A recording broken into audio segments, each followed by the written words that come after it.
बिस्मिल्लाहिर्रहमानिर्रहीम अस्सलाम वालेकुम। क्या हाल है आप सबके।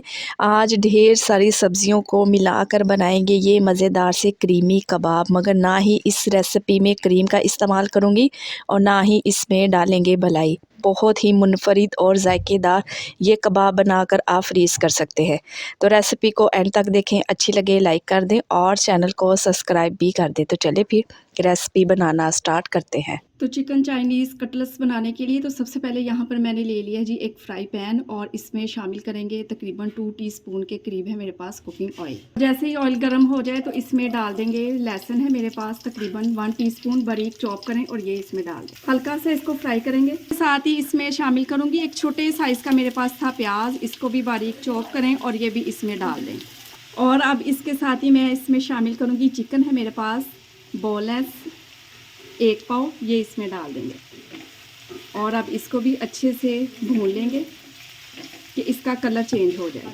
तो चिकन यहाँ पे अच्छे से भून चुका है और अब इसमें मैं शामिल करूँगी हाफ़ टी स्पून है मेरे पास नमक, ये डाल देंगे। इसके साथ ही हाफ़ टी स्पून है मेरे पास काली मिर्च का पाउडर, ये भी इसमें डाल देंगे। मिक्स करेंगे इसको अच्छे से और इसके साथ ही इसमें डाल दूँगी पानी, मेरे पास है तकरीबन 2 टीस्पून के करीब, ये भी इसमें डाल देंगे। मिक्स करेंगे। यहाँ पर जी चिकन अच्छे से गाल चुका है, तो ये जो चिकन का पानी है यानी कि चिकन की जो यखनी है इसको अलग से कटोरी में निकाल लेंगे, इसका इस्तेमाल हम बाद में करेंगे। और अब इस तरह से चिकन को अच्छे से मैश करेंगे मैशर की मदद से। चलें जी, चिकन को तो मैंने अच्छे से मैश कर लिया है और अब इसमें शामिल करेंगे कुछ सब्जियां। तो सबसे पहले यहाँ पर मैं डालूंगी गाजर, एक छोटे साइज़ की गाजर है, बारीक चॉप करें और वो भी डाल दें। गाजर थोड़ा ज़्यादा टाइम लेती है तो सबसे पहले गाजर को डाल के फ्राई करेंगे। चलें जी, अब इसके साथ ही हाफ़ कप है मेरे पास मटर बॉयल हैं, ये भी इसमें डाल देंगे। इसके साथ ही डाल देंगे एक छोटे साइज़ की है शिमला मिर्च, ये भी इसमें डाल देंगे बारीक चॉप करके।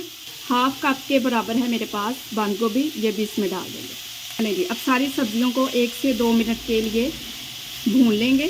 तो सब्जियों को ज़्यादा भूनने की ज़रूरत नहीं, इनमें हल्का सा क्रिस्पीपन रखेंगे। चलें जी, अब इसके साथ ही डाल दूंगी चिली सॉस है मेरे पास 1 टेबल स्पून इसमें डाल देंगे सिरका और 1 टेबल स्पून इसमें डाल देंगे सोया सॉस। मिक्स करेंगे इनको अच्छे से। तो सब्जियों को मैंने यहाँ पर अलग कर लिया है एक साइड पे, और यहाँ पे डाल देंगे जी 2 टीस्पून है मेरे पास कुकिंग ऑयल का। ये डाल देंगे 2 बड़े चम्मच है मेरे पास मैदा, अच्छे से छान कर इस्तेमाल करेंगे और इसको भून लेंगे 1 से 2 मिनट के लिए ताकि इसका कच्चापन ख़त्म हो जाए।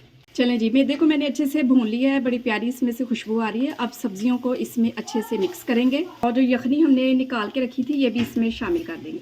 चलें जी, अब स्पैचुला की मदद से इस तरह इसको प्रेस करते जाएंगे और अच्छे से इसको मिक्स करते जाएंगे और ये देखिए एक थिक सी डो बनकर तैयार हो जाएगी। ये बहुत लजीज और इजी रेसिपी है।